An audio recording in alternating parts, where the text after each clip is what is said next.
ಹರೇ ಕೃಷ್ಣ. ಎಲ್ಲ ಕೇಳುಗರಿಗೂ ಶ್ರೀಮದ್ ಭಾಗವತದ ಅಧ್ಯಯನಕ್ಕೆ ಸ್ವಾಗತ. ಶ್ರೀಮದ್ ಭಾಗವತದ ದಶಮಸ್ಕಂದದಲ್ಲಿ ಶ್ರೀಕೃಷ್ಣನನ್ನು ಕರೆತರಲು ಕಂಸನು ಅಕ್ರೂರನನ್ನು ವೃಂದಾವನಕ್ಕೆ ಕಳುಹಿಸಿದ ವಿಚಾರವನ್ನು ತಿಳಿದುಕೊಳ್ಳುತ್ತಿದ್ದೇವೆ. ಕೃಷ್ಣ ಮತ್ತು ಬಲರಾಮರು ವಸುದೇವನ ಮಕ್ಕಳು ಮತ್ತು ಅವರು ವೃಂದಾವನದಲ್ಲಿ ಬೆಳೆಯುತ್ತಿದ್ದಾರೆ ಎಂಬ ವಿಷಯವನ್ನು ತಿಳಿದ ಕಂಸನು ತನ್ನ ರಾಕ್ಷಸ ಸ್ನೇಹಿತರನ್ನು ಕರೆದನು. ಕಂಸನು ಅವರಲ್ಲಿ ಈ ರೀತಿಯಾಗಿ ನುಡಿದನು: ಒಂದು ಕುಸ್ತಿ ಪಂದ್ಯವನ್ನು ಏರ್ಪಾಟು ಮಾಡಿ ಎಂದು ನಿಮ್ಮನ್ನು ಪ್ರಾರ್ಥಿಸುತ್ತೇನೆ. ಉತ್ಸವವನ್ನು ನೋಡಲು ದೇಶದ ವಿವಿಧ ಭಾಗಗಳಿಂದ ಜನರು ಬರುತ್ತಾರೆ. ನಾನು ಆ ಇಬ್ಬರು ಹುಡುಗರನ್ನು ಇಲ್ಲಿಗೆ ಬರಮಾಡುತ್ತೇನೆ. ಕುಸ್ತಿಯ ಕಣದಲ್ಲಿ ಅವರಿಬ್ಬರನ್ನು ಕೊಲ್ಲಲು ಪ್ರಯತ್ನಿಸಿ. ಕುವಲಯಾಪೀಡ ಎನ್ನುವ ಆನೆಯನ್ನು ಕರೆದುಕೊಂಡು ಬನ್ನಿ. ಅದನ್ನು ಪಂದ್ಯದ ಶಿಬಿರದ ಬಾಗಿಲಿನಲ್ಲಿ ನಿಲ್ಲಿಸಿ. ಕೃಷ್ಣ ಮತ್ತು ಬಲರಾಮರು ಬರುತ್ತಲೇ ಅವರನ್ನು ಹಿಡಿದು ಕೊಲ್ಲಲು ಪ್ರಯತ್ನಿಸಿ. ಅನಂತರ ಕಂಸನು ಅಕ್ರೂರನನ್ನು ಕರೆದನು. ಕಂಸನನ್ನು ಕಾಣಲು ಅಕ್ರೂರನು ಬಂದಾಗ ಕಂಸನು ಬಹು ಸೌಜನ್ಯದಿಂದ ಅವನ ಕೈಗಳನ್ನು ಕುಲುಕಿದನು.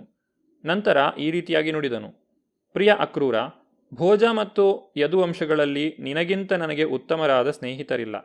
ನೀನು ಬಹು ಉದಾರಿ. ಆದ್ದರಿಂದ ನಿನ್ನಿಂದ ದಾನವನ್ನು ಬೇಡುತ್ತಿದ್ದೇನೆ. ಕೂಡಲೇ ವೃಂದಾವನಕ್ಕೆ ಹೋಗಿ ಕೃಷ್ಣ ಮತ್ತು ಬಲರಾಮ ಎನ್ನುವ ಹುಡುಗರನ್ನು ಹುಡುಕು ಎಂದು ನನ್ನ ಪ್ರಾರ್ಥನೆ. ಅವರು ನಂದ ಮಹಾರಾಜನ ಮಕ್ಕಳು. ಆ ಹುಡುಗರಿಗಾಗಿಯೇ ವಿಶೇಷವಾಗಿ ಮಾಡಿದ ಈ ಸೊಗಸಾದ ರಥವನ್ನು ತೆಗೆದುಕೊಂಡು ಹೋಗಿ ಅವರನ್ನು ಕೂಡಲೇ ಕರೆದುಕೊಂಡು ಬಾ.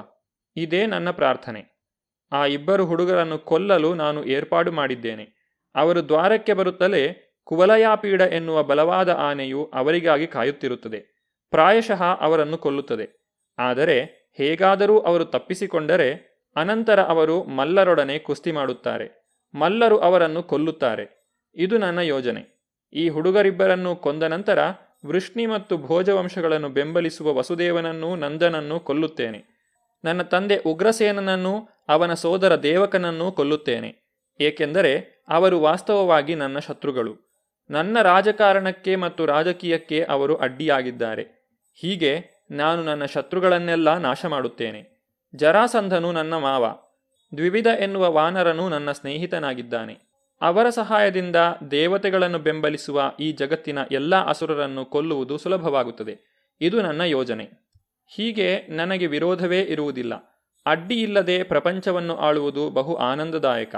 ಶಂಬರ, ನರಕಾಸುರ ಮತ್ತು ಬಾಣಾಸುರರು ನನ್ನ ಆತ್ಮೀಯ ಸ್ನೇಹಿತರೆಂದು ನಿನಗೆ ತಿಳಿದಿರಬಹುದು. ದೇವತೆಗಳನ್ನು ಬೆಂಬಲಿಸುವ ರಾಜರ ವಿರುದ್ಧವಾಗಿ ನಾನು ಯುದ್ಧವನ್ನು ಪ್ರಾರಂಭಿಸಿದಾಗ ಅವರು ನನಗೆ ಬಹಳ ನೆರವಾಗುತ್ತಾರೆ. ನಿಶ್ಚಯವಾಗಿಯೂ ನನ್ನ ಶತ್ರುಗಳೆಲ್ಲರೂ ನಾಶವಾಗುತ್ತಾರೆ. ದಯವಿಟ್ಟು ಕೂಡಲೇ ವೃಂದಾವನಕ್ಕೆ ಹೋಗು. ಮಥುರೆಯ ಸೌಂದರ್ಯವನ್ನು ನೋಡಿ ಮಲ್ಲಯುದ್ಧವನ್ನು ನೋಡಿ ಸಂತೋಷ ಪಡಲು ಇಲ್ಲಿಗೆ ಬರುವಂತೆ ಹುಡುಗರಿಗೆ ಪ್ರೋತ್ಸಾಹ ಕೊಡು. ಕಂಸನ ಈ ಯೋಜನೆಗಳನ್ನು ಕೇಳಿ ಅಕ್ರೂರನು ಹೀಗೆ ಉತ್ತರಿಸಿದನು: ಪ್ರಿಯ ರಾಜನೇ, ನಿನ್ನ ರಾಜಕಾರಣ ಚಟುವಟಿಕೆಗಳಿಗೆ ಇರುವ ಅಡ್ಡಿಗಳನ್ನು ನಿವಾರಿಸಲು ನೀನು ಬಹು ಸೊಗಸಾದ ಯೋಜನೆ ಮಾಡಿದ್ದೀಯೆ. ಆದರೆ ನೀನು ಸ್ವಲ್ಪ ವಿವೇಚನೆಯಿಂದ ನಡೆದುಕೊಳ್ಳಬೇಕು. ಇಲ್ಲವಾದರೆ ನಿನ್ನ ಯೋಜನೆಗಳು ಫಲಿಸುವುದಿಲ್ಲ. ಏನೇ ಆಗಲಿ ಮನುಷ್ಯ ಯೋಜನೆ ಮಾಡುತ್ತಾನೆ, ದೇವರು ತೀರ್ಮಾನಿಸುತ್ತಾನೆ. ನಾವು ಬಹುದೊಡ್ಡ ಯೋಜನೆಗಳನ್ನು ಮಾಡಬಹುದು, ಆದರೆ ಅವುಗಳನ್ನು ಪರಮ ಅಧಿಕಾರಿಯು ಒಪ್ಪದೇ ಇದ್ದರೆ ಅವು ವಿಫಲವಾಗುತ್ತವೆ. ಮಾನವಾತೀತ ಶಕ್ತಿಯೇ ಎಲ್ಲವನ್ನೂ ಕಡೆಗೆ ತೀರ್ಮಾನಿಸುತ್ತದೆ. ಮನುಷ್ಯನು ವಿಚಾರ ಸಮೃದ್ಧ ಮೆದುಳನ್ನು ಉಪಯೋಗಿಸಿ ಬಹುದೊಡ್ಡ ಯೋಜನೆಯನ್ನು ಮಾಡಬಹುದು, ಆದರೆ ಸುಖವೋ ಸಂತೋಷವೋ ಏನೇ ಆಗಲಿ ಅವುಗಳ ಫಲವನ್ನು ಅವನು ಅನುಭವಿಸಲೇಬೇಕು. ಆದರೆ ನಿನ್ನ ಯೋಜನೆಯ ವಿರುದ್ಧ ನಾನು ಹೇಳಬೇಕಾದದ್ದು ಏನೂ ಇಲ್ಲ. ನಿನ್ನ ಸ್ನೇಹಿತನಾಗಿ ನಿನ್ನ ಅಪ್ಪಣೆಯಂತೆ ನಡೆದುಕೊಳ್ಳುತ್ತೇನೆ. ನೀನು ಅಪೇಕ್ಷಿಸಿದಂತೆ ಕೃಷ್ಣ ಮತ್ತು ಬಲರಾಮರನ್ನು ಇಲ್ಲಿಗೆ ಕರೆತರುತ್ತೇನೆ. ತನ್ನ ಸ್ನೇಹಿತರಿಗೆ ವಿವಿಧ ಆದೇಶಗಳನ್ನು ಕೊಟ್ಟು ಕಂಸನು ವಿಶ್ರಾಂತಿಗೆ ತೆರಳಿದನು. ಅಕ್ರೂರನು ವೃಂದಾವನಕ್ಕೆ ತೆರಳಿದನು. ಕಂಸನ ಆಜ್ಞೆಯನ್ನು ಪಡೆದ ಕೇಶಿ ರಾಕ್ಷಸನು ಭಯಂಕರ ಕುದುರೆಯ ರೂಪವನ್ನು ತಾಳಿದನು. ಅವನ ಮಹಾಕೇಸರವು ಹಾರುತ್ತಿದ್ದಂತೆ ಮತ್ತು ಅವನ ಗೊರಸುಗಳು ನೆಲವನ್ನು ಬಗೆಯುತ್ತಿದ್ದಂತೆ ಅವನು ವೃಂದಾವನದ ಪ್ರದೇಶವನ್ನು ಪ್ರವೇಶಿಸಿದನು. ಕೆನೆಯುತ್ತಾ ಇಡೀ ಜಗತ್ತನ್ನು ತಲ್ಲಣಗೊಳಿಸಿದನು. ಕೇಶಿ ರಾಕ್ಷಸನು ವೃಂದಾವನದ ಎಲ್ಲ ನಿವಾಸಿಗಳನ್ನು ಬಹು ಭಯಪಡಿಸುತ್ತಿದ್ದಾನೆ ಎಂಬುದನ್ನು ಶ್ರೀಕೃಷ್ಣನು ಕಂಡನು. ಕುದುರೆಯು ತನ್ನೊಂದಿಗೆ ಹೋರಾಡಬೇಕೆಂದು ಸವಾಲು ಹಾಕುತ್ತಿದೆ ಎಂದು ಅವನಿಗೆ ಅರ್ಥವಾಯಿತು. ಭಗವಂತನು ಸವಾಲನ್ನು ಒಪ್ಪಿ ಕೇಶಿ ರಾಕ್ಷಸನ ಮುಂದೆ ನಿಂತನು. ಅವನು ರಾಕ್ಷಸನನ್ನು ಹೋರಾಟಕ್ಕೆ ಕರೆದಾಗ ಕುದುರೆಯು ಸಿಂಹಗರ್ಜನೆಯಂತೆ ಭಯಂಕರ ಶಬ್ದವನ್ನು ಮಾಡುತ್ತಾ ಕೃಷ್ಣನ ಕಡೆಗೆ ಬಂದಿತು. ಕೇಶಿಯು ಪ್ರಭುವಿನತ್ತ ಬಹು ವೇಗವಾಗಿ ಬಂದು ಬಲಶಾಲಿಗಳಾದ ವೇಗವಾದ ಮತ್ತು ಕಲ್ಲಿನಂತೆ ಗಟ್ಟಿಯಾದ ತನ್ನ ಕಾಲುಗಳಿಂದ ಅವನನ್ನು ತುಳಿದು ಹಾಕಲು ಪ್ರಯತ್ನಿಸಿದ. ಆದರೆ ಕೃಷ್ಣನು ಕೂಡಲೇ ಅವನ ಕಾಲುಗಳನ್ನು ಹಿಡಿದುಕೊಂಡನು. ಕೆಲವು ಬಾರಿ ಸುತ್ತಿಸಿ ಗರುಡನು ದೊಡ್ಡ ಹಾವನ್ನು ಬಿಸಿಡುವಂತೆ ಅವನನ್ನು 100 ಗಜಗಳ ಆಚೆ ಎಸೆದನು. ಶ್ರೀಕೃಷ್ಣನು ಹೀಗೆ ಎಸೆದಾಗ ಕುದುರೆಗೆ ಜ್ಞಾನ ತಪ್ಪಿತು. ಆದರೆ ಸ್ವಲ್ಪ ಹೊತ್ತಿನ ನಂತರ ಪ್ರಜ್ಞೆ ಮರಳಿತು. ಬಹುಕೋಪದಿಂದ ಮತ್ತು ಬಹುವೇಗವಾಗಿ ಬಾಯನ್ನು ತೆರೆದುಕೊಂಡು ಕೇಶಿಯು ಕೃಷ್ಣನತ್ತ ಮತ್ತೆ ನುಗ್ಗಿದನು. ಕೇಶಿಯು ತನ್ನ ಬಳಿ ಬರುತ್ತಲೇ ಕೃಷ್ಣನು ತನ್ನ ಎಡಗೈಯನ್ನು ಕುದುರೆಯ ಬಾಯಿಯಲ್ಲಿ ತುರುಕಿದನು. ಕುದುರೆಗೆ ಕೃಷ್ಣನ ಕೈ ಕಾದ ಕಬ್ಬಿಣದ ಸಲಾಕೆಯಂತೆ ಅನುಭವವಾಗಿ ಅವನಿಗೆ ತುಂಬಾ ನೋವಾಯಿತು. ಕೂಡಲೇ ಅವನ ಹಲ್ಲುಗಳು ಉದುರಿದವು. ಆ ಮಹಾ ಅಶ್ವಕ್ಕೆ ಉಸಿರು ಕಟ್ಟಿಕೊಂಡಿತು. ಕೇಶಿಯು ಗಂಟಲಲ್ಲಿ ಉಸಿರಾಡದಾಯಿತು. ಅವನ ಮೈ ಬೆವತಿತು. ಕಾಲುಗಳನ್ನು ಅತ್ತಿತ್ತ ಬಿಸಾಡಲು ಪ್ರಾರಂಭಿಸಿದ. ಅವನ ಕೊನೆಯ ಉಸಿರು ಬಂದಾಗ ಅವನ ಕಣ್ಣಗುಡ್ಡೆಗಳು ಹೊರಕ್ಕೆ ಬಂದಂತಾಯಿತು. ಹೀಗೆ ಅವನ ಜೀವಶಕ್ತಿಯು ಕೊನೆಗೊಂಡಿತು. ದೇವತೆಗಳು ಬೆರಗಾಗಿ ತಮ್ಮ ಮೆಚ್ಚುಗೆಯನ್ನು ತೋರಿಸಿದರು. ಶ್ರೀಕೃಷ್ಣನ ಮೇಲೆ ಪುಷ್ಪವೃಷ್ಟಿಗೈದರು. ಈ ಘಟನೆಯ ನಂತರ ನಾರದ ಮುನಿಗಳು ಶ್ರೀಕೃಷ್ಣನನ್ನು ಏಕಾಂತದಲ್ಲಿ ಭೇಟಿ ಮಾಡಿದರು.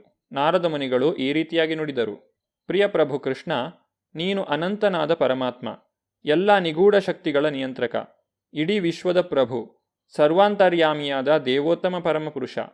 ಬ್ರಹ್ಮಾಂಡಕ್ಕೆ ನೀನೇ ಆಶ್ರಯ, ಎಲ್ಲ ಭಕ್ತರ ಸ್ವಾಮಿ ಮತ್ತು ಎಲ್ಲರ ಪ್ರಭು. ಪ್ರಿಯ ಪ್ರಭುವೇ, ಎಲ್ಲ ಜೀವಿಗಳ ಪರಮಾತ್ಮನಾಗಿ ಎಲ್ಲ ಜೀವಿಗಳ ಹೃದಯಗಳಲ್ಲಿ ನೀನು ಅಡಗಿದ್ದೀಯೆ. ಜೀವಿಗಳ ಸರ್ವಕರ್ಮ ಸಾಕ್ಷಿ ನೀನು. ಅವರ ಹೃದಯಗಳಲ್ಲಿರುವ ಪರಮ ನಿಯಂತ್ರಕನು ನೀನು. ನೀನು ಸ್ವಯಂಪೂರ್ಣನು. ನೀನು ಸೃಷ್ಟಿಗೆ ಮೊದಲು ಇದ್ದೆ. ನಿನ್ನ ಶಕ್ತಿಯಿಂದ ಇಡೀ ಬ್ರಹ್ಮಾಂಡವನ್ನು ಸೃಷ್ಟಿಸಿದ್ದೀಯೆ. ನಿನ್ನ ಪರಿಪೂರ್ಣ ಯೋಜನೆಯಂತೆ ಭೌತಿಕ ಗುಣಗಳ ಪರಸ್ಪರ ಕ್ರಿಯೆಯಿಂದ ಈ ಭೌತಿಕ ಜಗತ್ತು ಸೃಷ್ಟಿಯಾಗಿದೆ. ಅವುಗಳ ಸ್ಥಿತಿ ಮತ್ತು ಲಯಗಳಿಗೆ ನೀನೇ ಕಾರಣ. ಈ ಎಲ್ಲ ಕಾರ್ಯಗಳಿಂದ ಅಬಾಧಿತನಾಗಿದ್ದರೂ ನೀನು ನಿರಂತರವಾಗಿ ಪರಮ ನಿಯಂತ್ರಕ. ಪ್ರಿಯ ಪ್ರಭುವೇ, ವಾಸ್ತವವಾಗಿ ರಾಕ್ಷಸರಾಗಿ ಈ ಜಗತ್ತಿನಲ್ಲಿ ರಾಜರು ಎನಿಸಿಕೊಂಡವರನ್ನು ಕೊಲ್ಲುವುದಕ್ಕಾಗಿಯೇ ನೀನು ಹುಟ್ಟಿದ್ದೀಯೆ. ರಾಜರ ವೇಷದಲ್ಲಿ ಈ ಪಿಶಾಚಿಗಳು ಜನರಿಗೆ ಮೋಸ ಮಾಡುತ್ತಿವೆ. ಧಾರ್ಮಿಕ ತತ್ವಗಳನ್ನು ಕಾಪಾಡಿ ಅನಿಷ್ಟ ದುಷ್ಕರ್ಮಿಗಳನ್ನು ನಾಶ ಮಾಡುವೆನೆಂಬ ನಿನ್ನ ಆಶ್ವಾಸನೆಯನ್ನು ನಡೆಸಿಕೊಡಲು ನೀನು ಅವತರಿಸಿದ್ದೀಯೆ.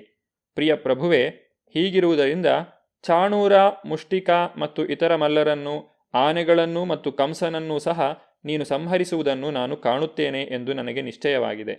ಇದನ್ನು ನನ್ನ ಕಣ್ಣಿನಿಂದಲೇ ಕಾಣುತ್ತೇನೆ. ಇದಾದ ನಂತರ ಶಂಖ, ಯವನ, ಮುರ ಮತ್ತು ನರಕಾಸುರರಂತಹ ಇತರ ರಾಕ್ಷಸರನ್ನು ಕೊಲ್ಲುವುದನ್ನು ನಾನು ನೋಡುತ್ತೇನೆ ಎಂಬ ಭರವಸೆ ನನಗಿದೆ.